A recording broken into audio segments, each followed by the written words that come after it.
Alphabet Boys is a 10-part series based on undercover recordings by an ex-con named Michael Adam Windecker II.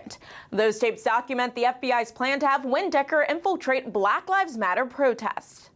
About a year ago, I came across these recordings and internal reports that showed that the FBI did exactly that they took an FBI informant, inserted him into the racial justice movement, and not only encouraged violence broadly, encouraged these protests to become more violent, but also tried to entrap specific activists in crimes, in some cases, violent crimes. That is Trevor Aronson, the producer of Alphabet Boys, who spent several months composing a podcast to expose Windecker's partnership with the FBI and the harm it inflicted on the Black community. During the summer of 2020, Windecker attended several BLM protests in Denver and tried to recruit activist Zebediah Zeb Hall to participate in the assassination plan against Colorado's Attorney General.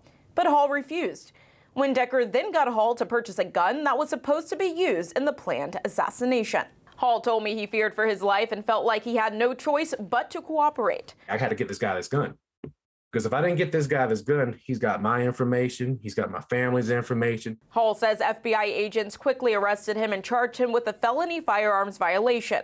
He pled guilty and was placed on a 3-year probation. Aronson believes the FBI wanted to label Hall a domestic terrorist. Zeb uses FBI money to purchase a gun to give to an FBI informant who then gives that gun to the FBI. So this was an entirely victimless crime, and it was a crime that would not have happened were it not for the FBI pushing Zeb to do this. Aronson says what happened in Denver is very similar to the FBI's counterintelligence program known as COINTELPRO, where FBI agents used illegal tactics to infiltrate Black organizations like the Black Panther Party from 1956 to 1971.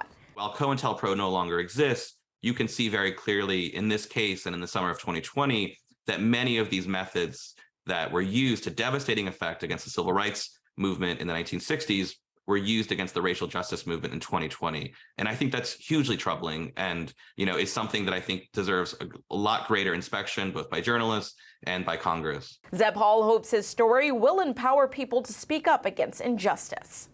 The GRIO has reached out to the FBI for comment, but they have not responded to our requests. In Washington, Ashlee Banks, the GRIO TV.